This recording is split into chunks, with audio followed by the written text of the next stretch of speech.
Lore Together is proud to be part of the Boss Rush Games Network. Feel free to find out more at bossrushgames.com/network.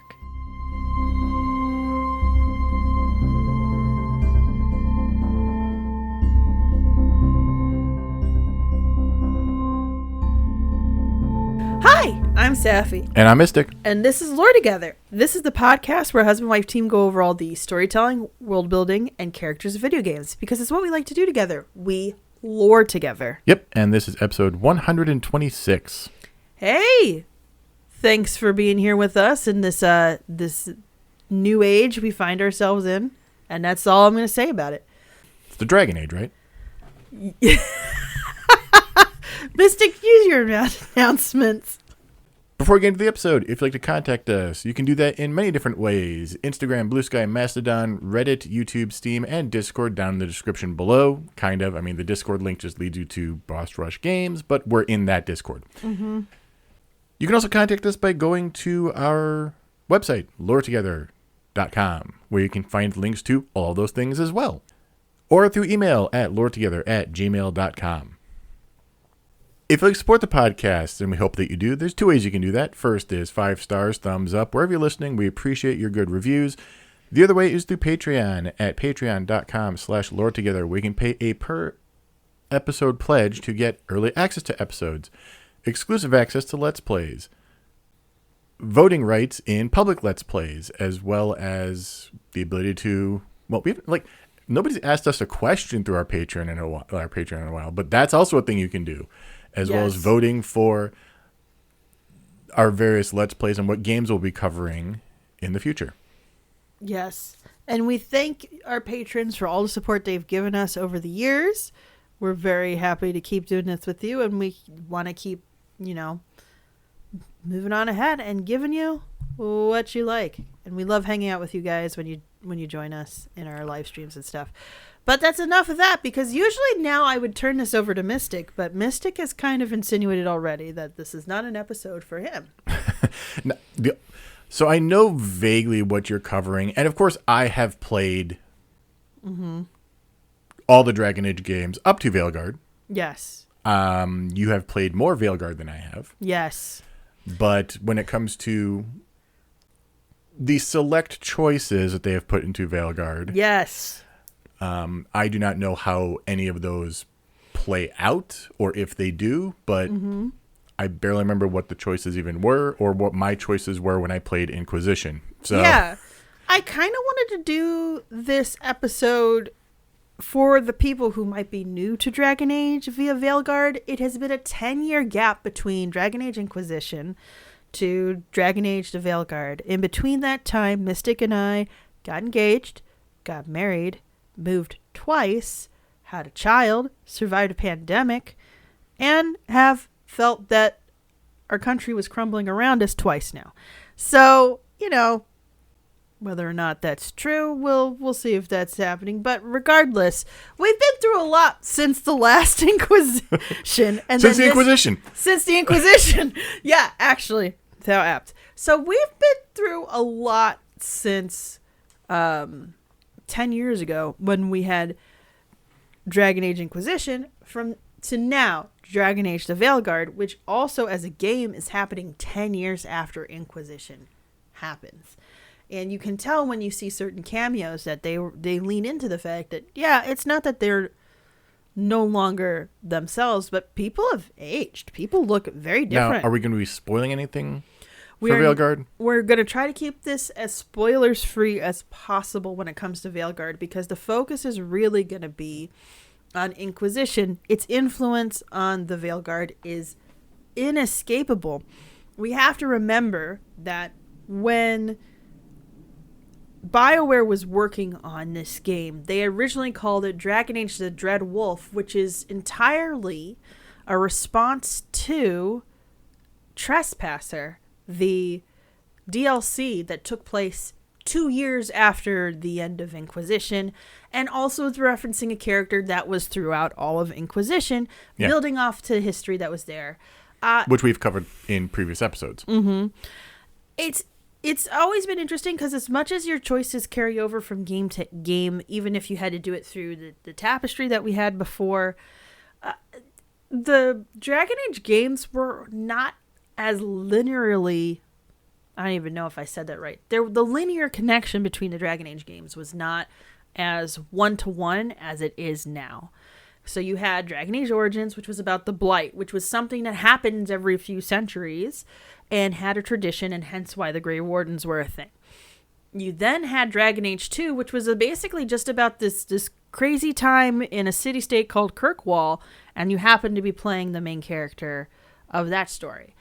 Not directly related to it, but continuing on a historical pinpoint that starts in Kirkwall. Is Inquisition. Yes. Inquisition. I don't think Inquisition is a perfect sequel to Dragon Age 2. You know the story of it, right? Of what? The behind-the-scenes development of Dragon Age 2 leading to Inquisition and why... Well, wasn't it supposed to be a DLC first? And it became the sequel, so to speak. Which probably explains the short development time in between the two compared to the Veilguard. Yes. One other little thing I want to shove in, because it's not going to fit anywhere else in your thing, is the tortured history of the development of Veilguard. And the codenames it went under, because it was at one point a online game and a live service game. Oh, yeah. EA likes to shove that into everything. And they didn't this EA, time. You need to stop. But there's a little hint. So there are hints of that live service game, I feel, like all the different currencies and stuff in Veilguard. Yes. Not worried about that. Every time you launch Veilguard, though, in the upper corner, it doesn't say Dragon Age Veilguard. It says Morrison, which was the code name, or the most recent code name of the project. Oh, interesting. Very cool. So keep that in mind if you want. But again, this is going to be more of an episode for either if you have forgotten what your choices were 10 years ago, or that's me. Actually, maybe less, depending on how often you've played, or if you're new entirely to Dragon Age and you'd like the context of some of the choices you make at the beginning, when it comes to your Inquisitor, that's going to be a part of the game. But you want the context without having to play the whole game. And I can completely understand that. Yeah. Inquisition is a beast. It's a beast that I love. It's my beast. I scritch it behind the ears every once in a while. But it's like a big dire wolf. It is like a big dire wolf. How apt. By the way, if you're going to be putting your own Inquisitor in there, make sure you hit the button for that. They really don't call it out in Veilguard. So many people missed it. And that's part of the reason why I want to have this too, because I think it will affect the game. Now, I will say at this point, first of all, let's talk about very quickly that there was some backlash to the fact that only a few choices carry over. But again, this game literally takes place 10 years after Inquisition. It also is not in the same part of Thedas that the previous game was mostly taking place in. So the last three games were mostly southern part of Thedas. First, we had the Blight that was really in just one country, Ferelden. Then we went to Kirkwall, which is in a very small... It's a city-state that's in what's called the Free Marches, which is all these city-states that end up being in this part that's kind of like north across like a strait, if I remember the map off the top of my head correctly, from Ferelden. But that's where you have not only Kirkwall, but you have Starkhaven and Ostwick and Ansburg and all these other little small nations. And you see none of them except for Kirkwall. You only see Kirkwall. And then on top of that... you hear mention of other countries, but they don't really fall into play. They're not nearby. Navarra is actually near the Free Marches because it started as a Free March city and then became its own nation over time. Oh, really? Yes. Okay. So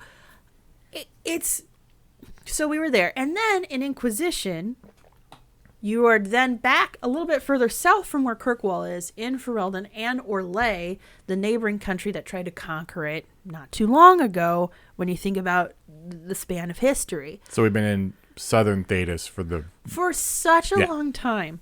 So now we're in the northern part of Thedas, which includes the Tevinter Imperium, which a lot of fans like me were really excited to see their take on it. And we do get to see a little sprinkle of Minrathous, and specifically, Nev's stomping grounds in Minrathous, which is really Docktown. We get to see Antiva, which we had known for the whole time of Dragon Age is where the assassins technically run the city. We get to see more of Rivain. We get to see more of Navarra. We get to see so much more of the parts of Thedas that we haven't even stepped into as a player. So it makes sense. You're not going to have as many of your choices from the previous games carry over. The time flattens out some of those choices, and distance, literal distance across the continent, flattens out those choices as well. So I will give them some grace for that. I have not finished the game, so we'll see if I feel that way once I finish the game. But we have to understand that that's part of the reason why we only have these choices we're going to talk about in this episode for your Inquisitor and what happened in the past. Would it be great to have dialogue and references to all of our past choices? Sure. There comes a point where it just becomes unwieldy. Yeah. As a player, I would love to have it. Yeah. But somewhere along the line, something is going to get lost. Now, if you're going to bring... No, I know... So I have had spoiled for me that there are some cameos. Yes. And not having that granularity in a cameo or in a returning character does, I feel, feels weird. But at the same time, how much do I want to have people sitting there faffing about with the character creator to input that? And I think for me, and it might be just because I'm a writer and I think about these characters as full-fledged people, it's interesting to see how they evolve. Like, just the first one that I think is a big deal of a cameo at some point, if he is somebody who at the end of Inquisition you knew what their plan was, and it's very interesting to see their take on how it went 10 years later. And I think that it makes sense that they're not going to focus on what happened 10 years ago because a lot has changed since then. Right. A ton has changed. I mean, if we want to talk about... So people were upset, like, there's no justification, like, this character might be dead or whatever. In the very original game of Dragon Age Origins, you can kill Liliana... And she still comes back. And she still comes back in Inquisition. As a Fade Ghost, guys. Like, yeah, they had to write in that option. Because... And that kind of also the fact that... Let's think about Mass Effect 3, where there is these events that had to happen, and it was almost like a palette swap of what character would be in that position, depending on how you played the game. Yes. So, yeah, like if you kill Rex in Mass Effect 1, there is still a Krogan in his spot in 2 and 3. It is just a slight difference in relationship. And it kind of cheapens some of those choices over time. Yeah. So we made 5 hours of content around this whole thing. We should keep as much of it the same as possible. Well, we killed that character off. All right, let's just put another one in there that looks... That's literally a palette swap. So with that being said, we're going to go over the choices that you do get to make and carry over. For those of you who forgot the significance of them or some of the context of them, or for others of you who are new to the series and would like an episode that goes over that, that's my hope for this. So, first of all, we're going to talk about the background of your Inquisitor. This is where I probably have the most notes because there's kind of the most variation on how that could go. Now, I have only gotten past, for those of you who might be further into the Veilguard, I'm sorry, I have like a job and a son, and it's only on one computer right now because we haven't upgraded our computers yet. So, I'm sorry. I've only gotten to the first huge monumental decision within the plot. So I don't know for certain how much weight all of these will have, but I still think it's interesting for you to keep that in mind, and therefore also once you get to the end of the game, evaluate how much that choice matters and how much of it should have still stayed in there, for your Inquisitor. So we're going to Have you spoiled it for yourself what these do, or are you... No. So you only know what happens, like we're literally just covering these are the choices of Inquisition and what they meant in Inquisition. And also why they should matter yes, to a certain extent in the Veilguard. But yes. we do not, but we're not neither of us confirming, knows. We're not confirming anything. We're not gonna spoil anything in the Veilguard. I just avoided a huge spoiler for Mystic's sake in the Veilguard. So that's the plan. Probably not. I think I know who you're talking about, but I'm not going to spoil it. I've couched this enough. We're moving forward, okay? I've couched it enough. So, background of your Inquisitor.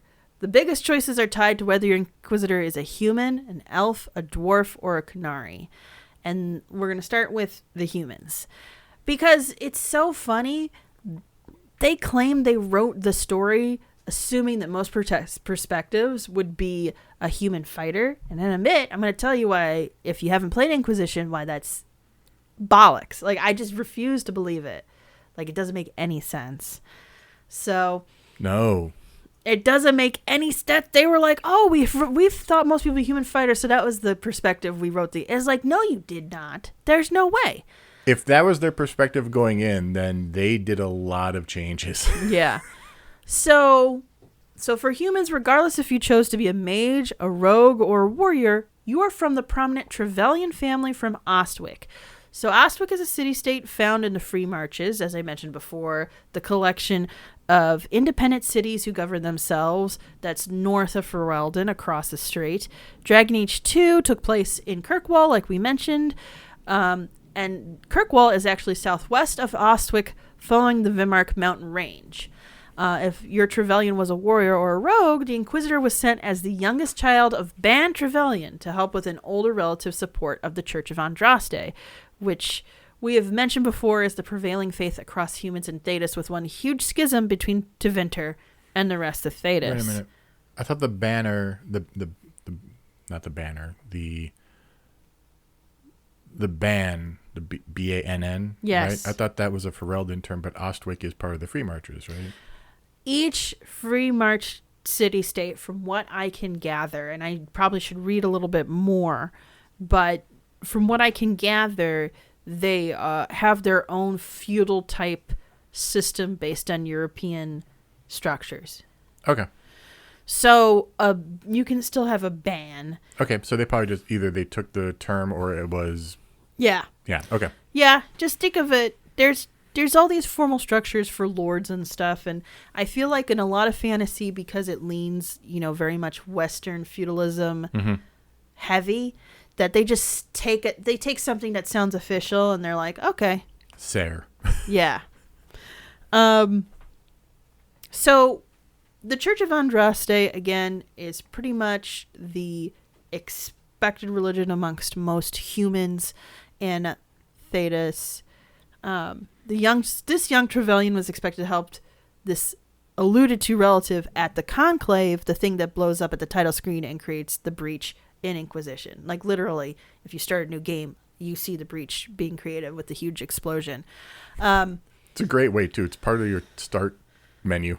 Yeah, it actually was pretty brilliant. I like how they did that. If your Trevelyan was a mage, you were living life fine and dandy in the mage's circle of Ostwick, pretending that you weren't at a stalemate with the Templars during the mage rebellions, and then you were sent to be a delegate at the Faithful Conclave. Just to give some context to things that we've explained in past episodes before briefly. Mm-hmm. So the Mage Templar War kind of started around Kirkwall, where it was essentially Dragon Age 2's plot was boiled down to, but if no Templars, then only Blood Mages. But then if there's not any Blood Mages, then the Templars are too mean. Like, it didn't really juggle that nuance well. But essentially the idea is, in most of traditional Andrastian culture, the Church of Andraste says that basically magic should only serve man, not rule him, and therefore mages who have the innate ability to use magic must be watched, and Templars are supposed to, guard them. In certain parts of Thetis that pretty much basically makes mages a second-class citizen who aren't allowed to have their own freedom and lives and pretty much stuck in these academic / magic practicey centers. And I mean, it's literally saw somebody arguing about the politics of Dragon Age and being like they're concentration camps. Essentially, because it's too dangerous to let you just go out there and be a mage. So I would say that that's a good analogy. Yeah. Now, they're not death camps. Right. No, it is a place where you are concentrating people. It's a concentration of a minority that is deemed to be too dangerous to be at large. And the Templars are supposed to be there to make sure things don't go out of hand. It's supposed to be more of like a relationship between the two where they work together. In certain parts of Thetis, the Templars kind of lord over the mages. In other parts of Thetis, the mages can get more power. And then you go to Tevinter, where a lot of things are the opposite, and the mages really are ruling everything. And the Templars are kind of there just to sign off, being like, well, we're not totally corrupt. So that's kind of the thing. So when the Mage Templar War had, and it's basically the civil war across a lot of southern Thetis, but the stalemate between mages and Templars about how much freedom they should have. And that's why your mage, if they're Trevelyan in the circle, goes to the conclave. They're not there because they're Andrastian. They're there because they're supposed to represent their circle, who hasn't rebelled or anything yet, but they're kind of like testing the waters, and they're going to see what's going to be said. So once you become the Inquisitor as a Trevelyan, you have to deal with family politics, aka people claiming to be close to the Inquisitor as an intimidation and negotiation tactic. So that's like your individual war table stuff, which for those of you who haven't played Inquisitor, there was Inquisition, excuse me. There was the war table. You'd have certain missions and you could have one of your advisors assist them, and then there was limited resources to assisting to them. Mystic is shaking his head because it was linked to the clock in your computer, which made it really easy to basically forward your clock and have your mission be done as soon as you needed it to be. I mean, I do believe one of the most popular mods is just no time for the war table. Like all of them just immediately complete, because it is such a weird thing. It is such a weird time gated thing to have. I could see and you would get the most random stuff popping up in the middle of awesome cutscenes being like, Josephine is ready to report, and it's like, can we turn that off during a cutscene at least? Like, I could see in a vacuum why you would think that's so cool. Yeah. Because it and the idea of the world being bigger than just what you experience with your Inquisitor. I can understand that. I do agree that they should have blocked the little bloops during cutscenes. That was I was like, come on, I'm in the middle of my romance scene. What's this? I don't care that Cullen's done it. Or dealing with the big bad in an awesome scene. Like, exactly. So for the war table missions for your Trevelyan, it's all about family ties. You can handle them multiple ways, with different relatives having to eat crow. Not the crows, not the assassins, but just, eat crow. And then dealing with the fallout therein. So if you're... And I mentioned this just to theorize, like, if your Inquisitor is going to be a Trevelyan that had prominence in Ostwick and is tied to families, be interesting to see, if you chose a Trevelyan Inquisitor, if there's any relation back to anybody of any titles or specific... Because there is mention that the Trevelyans might be distantly related to the Montiliers, right, distantly related to other people in different parts of Thetis, because that's how... families of status and prominence are. They essentially just keep on marrying each other and become each other's second, third, fourth, fifth cousins. So now if your Inquisitor was an elf, the background that the writers accidentally catered to the most when writing Inquisition, you would have been a Dalish elf that came from Clan Lavelin, the clan that previously stayed in the Tarashian Forest, which is actually kind of closer to Orlais. At the point of Inquisition was then closer to the Free Marches. And it's I'm assuming they were somewhere between Wycombe and Ansburg, much farther north of Ostwick. If you're a mage, the elf is first to keeper Istamathoriel. Istamathoriel? Istamathoriel. Years ago, I could get that on a flash. I practiced her name. So she's the leader of the clan. Why? I did because if you want to go on AO3, I do have a couple of fan fictions that I wrote, and I will explain it in a bit. Now that you've made me bring this up, Mystic, this is all your fault. This is gonna be bad. For those of you who aren't in the know, a clan of Dalish elves is essentially a migrating group of elves who kind of keep away from most of human established culture. They keep to wooded areas, and they do their best to preserve elven culture, which, up until near the end of Inquisition and its DLCs, was under the assumption that humanity and their wars and persecution and prejudice essentially stripped away all of elven culture, even to the point of them being the reason why they lost their previous immortality. What's the joke for Dragon Age? I saw somebody say it's no matter what it is, it's always an elf did it. Well, yeah. So the reason that people talk about that is because the elves are the first people of the earth, of above the earth, whereas dwarves are the first people who were below the earth. Humans and Qunari came later. So if you're complaining that elves were in everything, it's because they were the first people of Thedas, pretty much. Okay, I know that the Qunari come from Parvalen, and I did not know that humans were not there. Is it like, remember we talked about Tyria, humans came from a different plane, a different planet? Historically, we are totally getting off track, but you brought us here, Mystic. This is your fault. In my defense, you do this to me all the time. Supposedly. Historically, the elves and the dwarves were first. Okay. Then humans came. We're not sure where humans came from, but they came around the same time that elven culture fell. And by the end of Inquisition, the previous notion that humans took over elven culture and stole all of their history from them, including taking away their immortality and their connection to magic being so free and easy, is then kind of questioned because of the things you find out at the end of Inquisition. It could have been, it just happened to be humans were able to take advantage of a time when the elves had strife.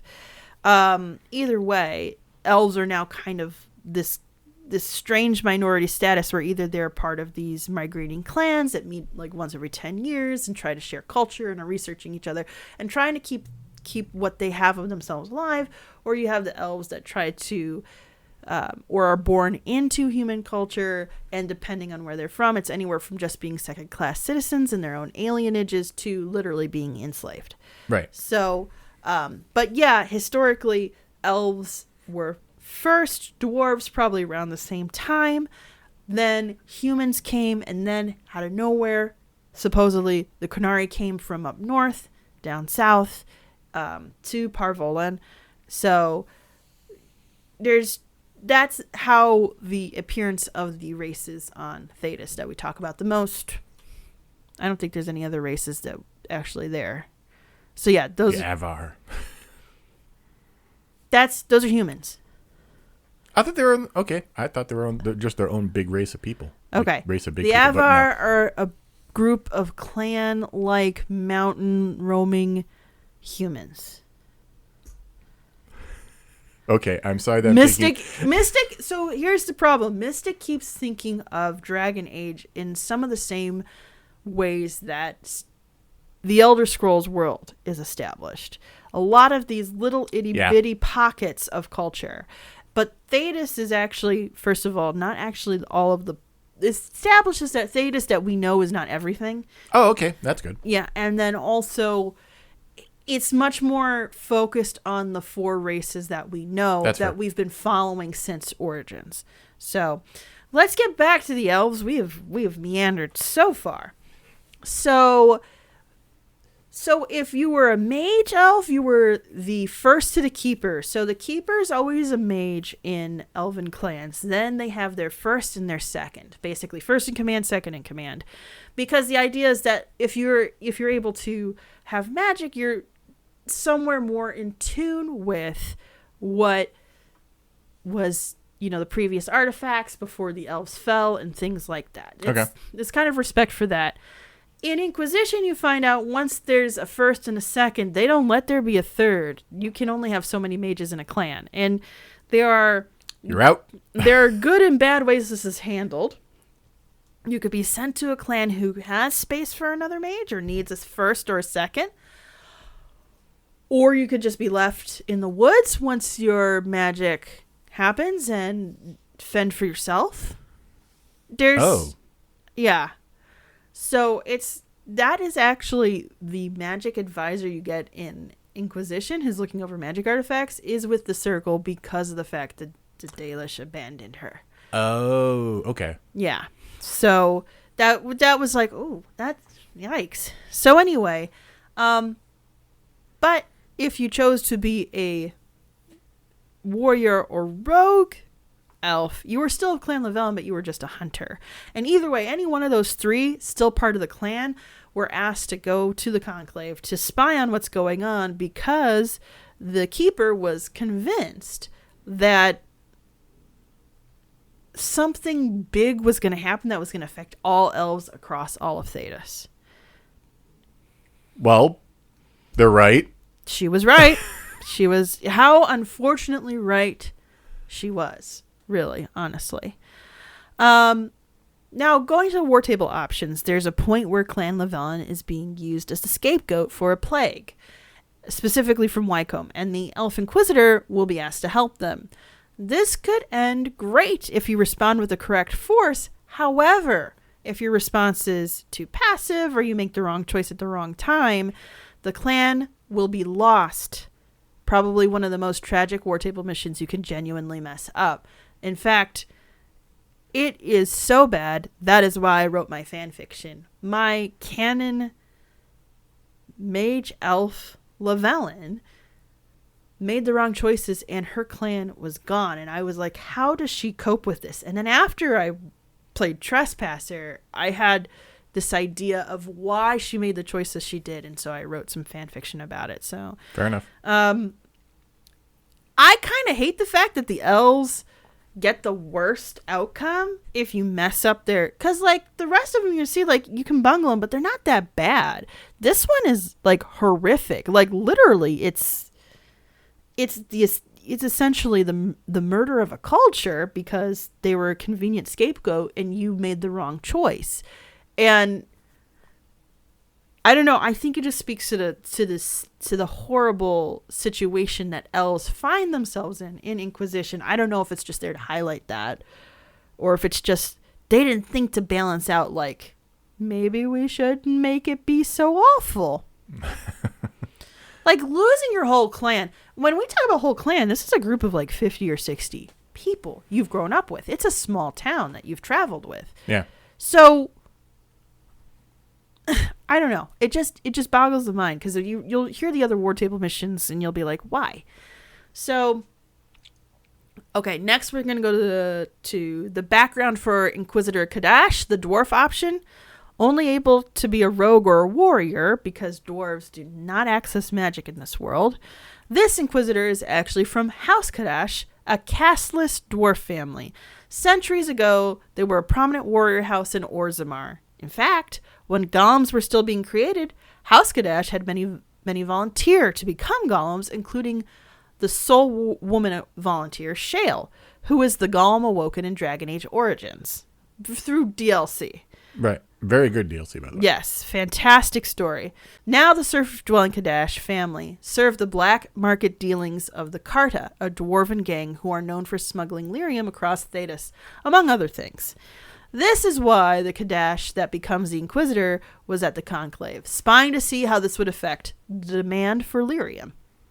So the Inquisitor has to deal with typical crime syndicate fallout for their war table missions. The first must foil a plot to hunt down the Inquisitor, claiming that Inquisitor Kadash ran off with the lyrium. Afterwards, the same miscreant from that mission starts selling lyrium to the horde blood magic cultist called the Venatori, and the Inquisition foils both plans. Just so you know, mention briefly, Venatori, blood magic cult from Tevinter. Yes. For the purpose of this episode, that's all you need to know. If you are playing Veilguard, you know so much more about them. If you have played Inquisition, you technically know a little bit more about them too. If you haven't played either, yeah, but I hope I'm we need to convincing dive you. into it. I hope I'm convincing you, but just blood magic cultists, essentially. Lyrium powers, lyrium being important to the crime lords is the fact that it powers magic. So it gives your magic an extra boost and mana. Blood can also do the same thing, but of course is technically an immoral way to do it. But blood mages do it anyway, and they love sacrificing their slaves for it. Hence why a lot of people in the southern part of Thedas automatically think Tevinter is capital E, evil everywhere, when really it's just one bad cult spoils the bunch. I mean, technically all magic is blood magic. That is a theory. That Okay. is a theory that we have not proven at the point of before playing Veilguard.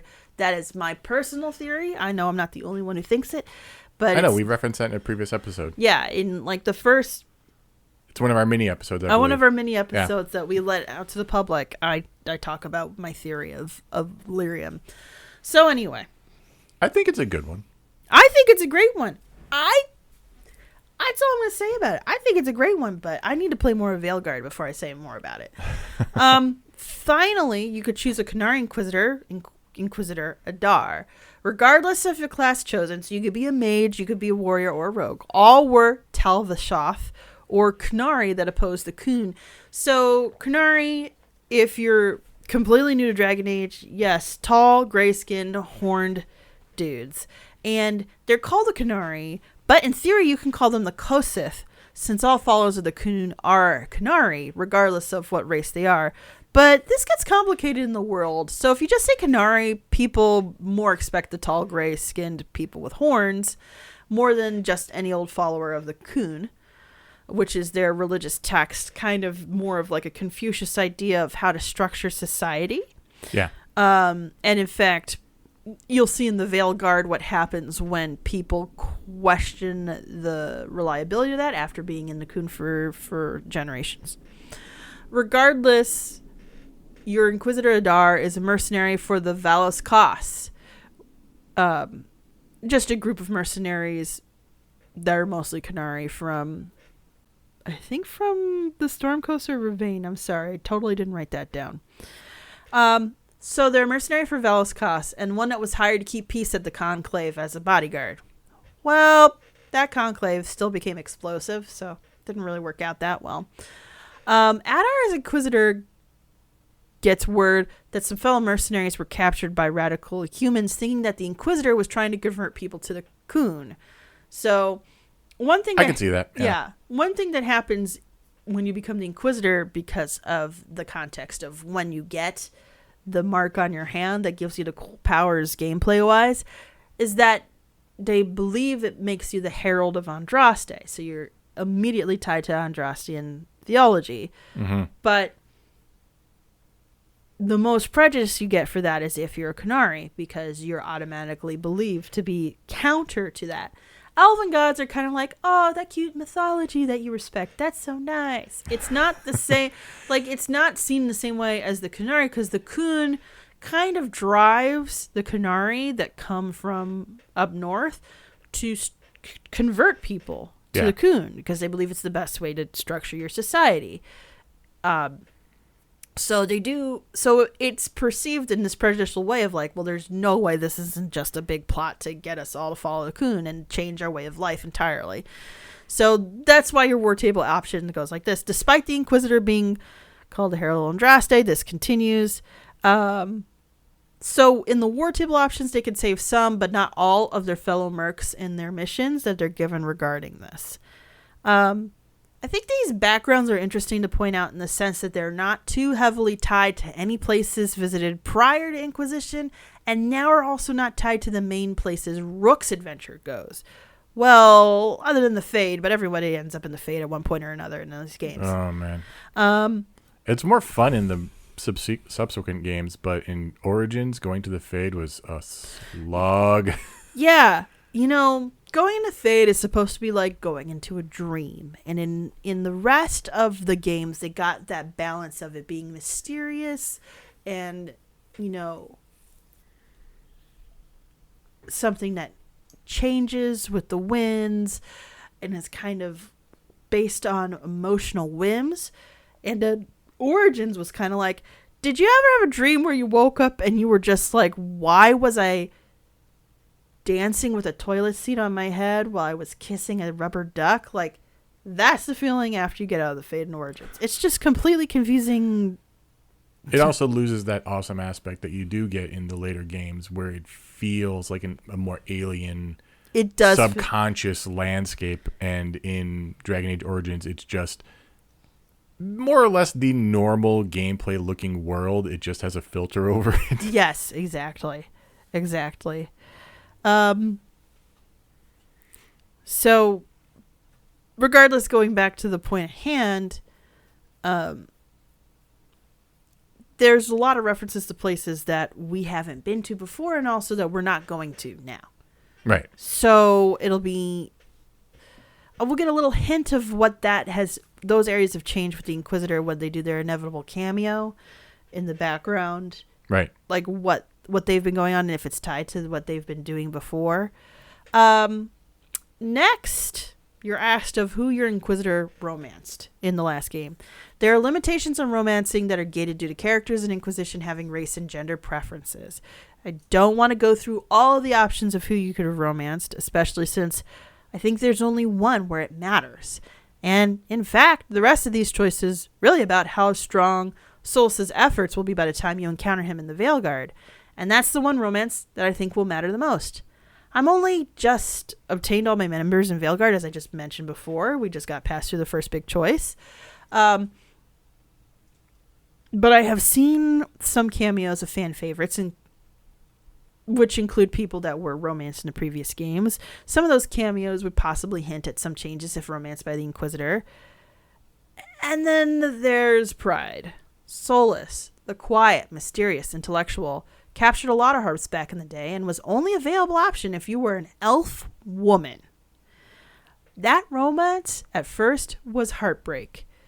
You got to break up before the end of the game and then he runs off, only to start a faction of elves that are now trying to end a world as we know it because he's the Dread Wolf of legend. He's Fen'Harel. He's the Chaos God that the elves thought that they should hate. Turns out he was imprisoning self-appointed gods that were really just powerful elf mages from ancient times. In this world, the word Elven means the people in the Elvish language. And from what history shows them and the dwarves were the first on Thedas, like I'd mentioned previously. Long ago, some powerful elf mages demanded worship, and the group of them being the Evanuris. They demanded to be called gods. The Dread Wolf locked them up. But turns out locking them up in the Fade means breaking the original magical properties of the world. Hence, why the Veil exists. Solus, when you meet him in Inquisition, is trying to make the cell that holds the gods complete without hampering I shouldn't say without hampering the Veil, more like without having the Veil be a thing anymore. Solus is used to a world where the Veil is not a barrier between the real world and the Fade, where magic is believed to be source. There's this idea that they're supposed to blend together. So he wants to tear the Veil down to make things the way they were before, which still kills people, but he'll justify the means with the ends all day, every day. Sorry, I know I don't have a lot to say here, but I've never played a solo villain. Yeah. Honestly, never played an elf in Inquisition. like, I don't play elves in my Dragon Age games for the most part. Yeah, that's fair. So- And I don't think most people do. But this guy, Solus, the whole reason Rook and the rest of the Veilguard are in this mess, your Inquisitor may have fallen in love with him. And that has to be a huge deal. To me, that compromises your Inquisitor entirely. Mm-hmm. And I can see that. And we're not done with the compromises either. There's 2 more choices. In Trespasser, the DLC that takes place 2 years at the end of Inquisition's main game, and underdeveloped antagonist, that's right, I said it, we're fighting the forces of the Qunari, who are trying to use the Alluvian network for conquest and conversion. Alluvians, of course, are, if you are not aware, or if you need a reminder, they're in a network of mirrors that can help you travel across Thedas through a network called the Crossroads.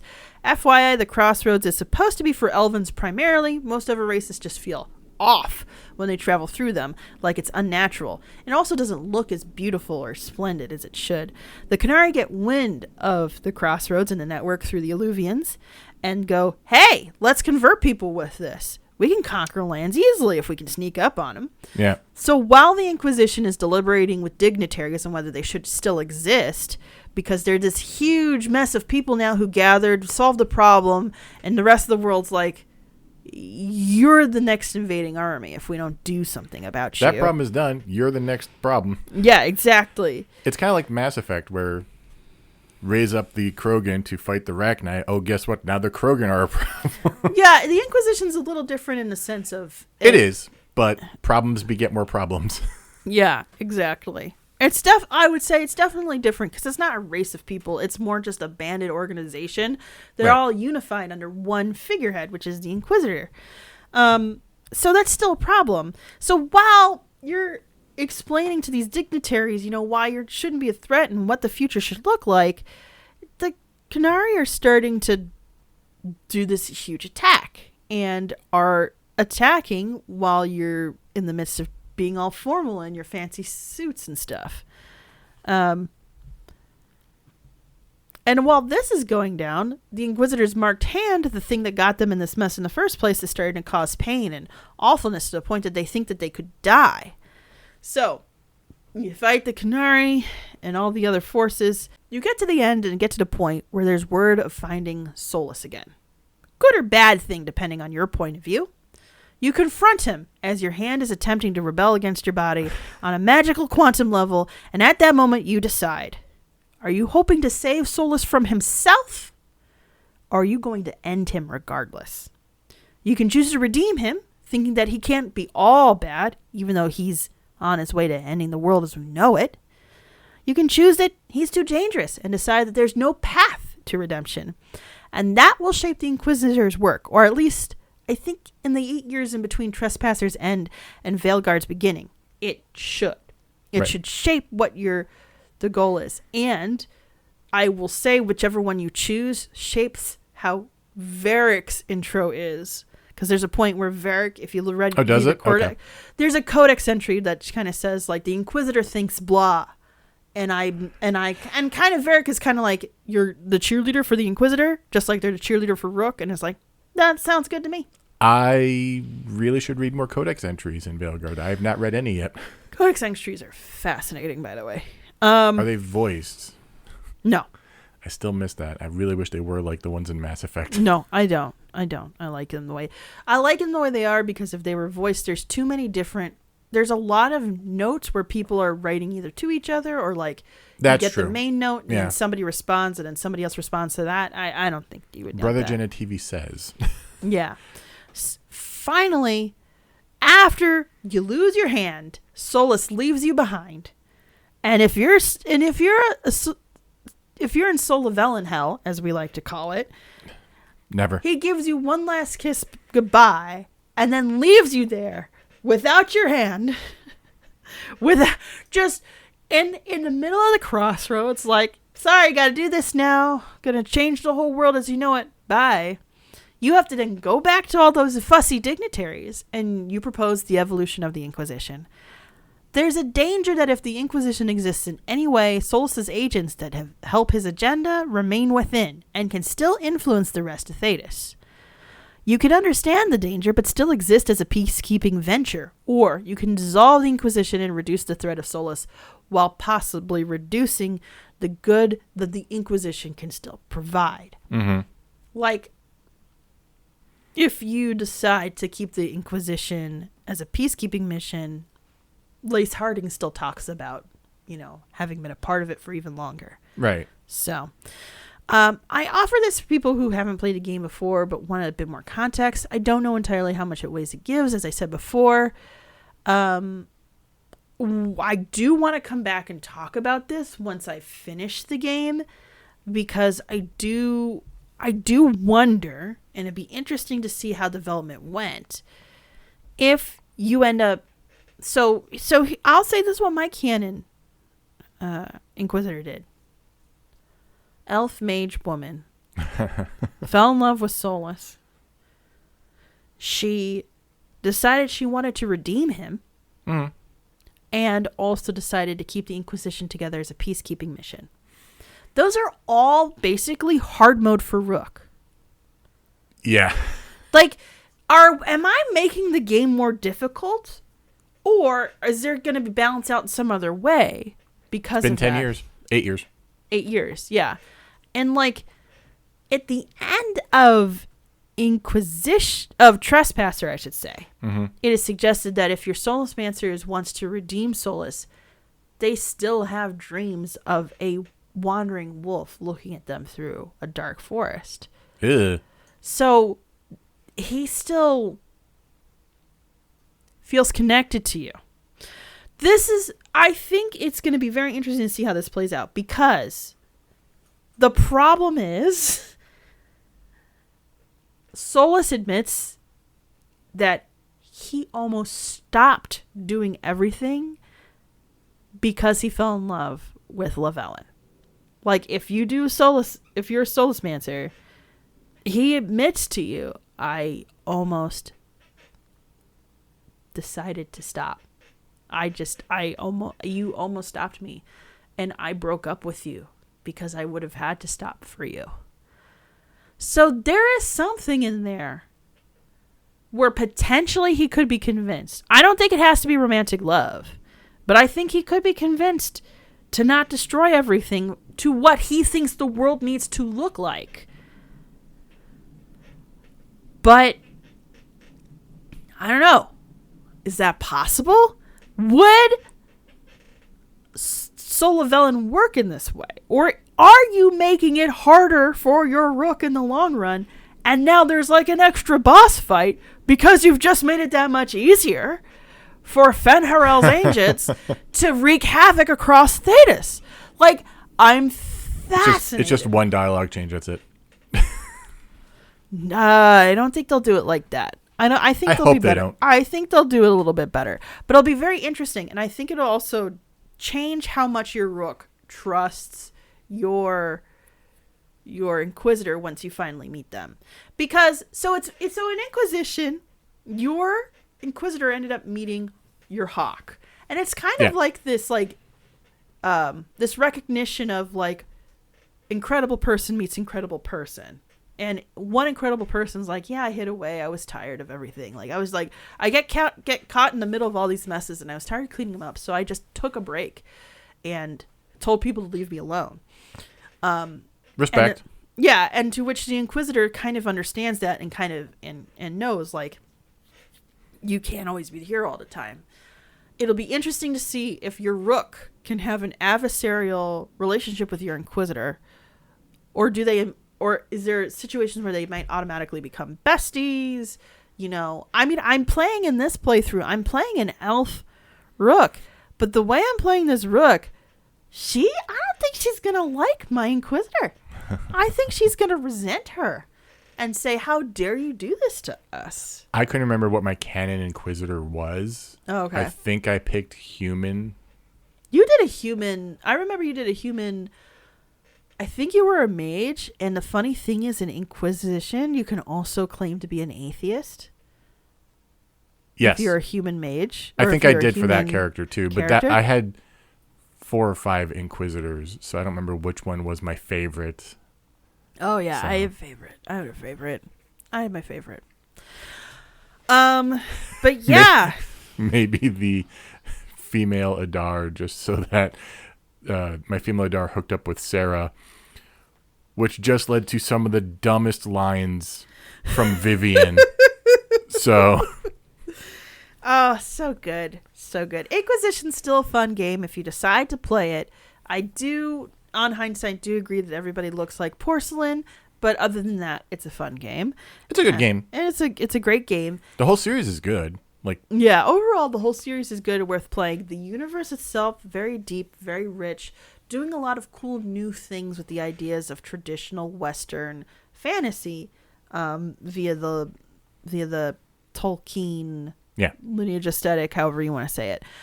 But I think for patrons, Mystic, we'll come back to this once we finish the game, and you and I can talk. We can talk about how much these choices mattered or didn't matter. Yep. And also talk about returning characters, all that stuff. Not only returning characters, but also how we think they did it well or not. Did they address this well enough? Yep. So that'll definitely be a patron exclusive episode in the future. Mm-hmm. Because we're definitely finishing this game. I'm literally trying to kick Mystic off his computer tonight so I could play more. So. And on that note. Well, we have to figure out what we're going to be doing the Thursday stream after this is open to the public. Will we continue on with our Inquisitor we have? I do not even know where those are. We've played 3 of them, 2 or 3 different versions of stuff now in Inquisition. We also have Veilguard we can start, which would at least cover the plot that's happened since this episode, what this episode is covering, at least in the intro sequence. Mm-hmm. So that may be useful. Plus, let's be honest, Inquisition is also tied up with the EA launcher, and that thing has proven to be difficult with Mass Effect, so... I was also just thinking making it relevant. I don't know. We'll figure out which one's more relevant. Yeah. In terms of being able to touch upon what we've covered. Because I think you're misremembering the Inquisitor. We do not have 2 or 3 of them. I think we have 1 of them. It's possible. Yeah. I could be misremembering. But regardless, and we are still doing Mass Effect 2 on the alternate. Yes. So stop making our live stream guests feel guilty, Mystic. Wasn't my intention. Not fair. But thanks so much for joining us. Well, I do the hosting thing this time. I hope this was some great information, and we'll catch you next time. Thanks for listening. Thanks so much. Bye. Bye.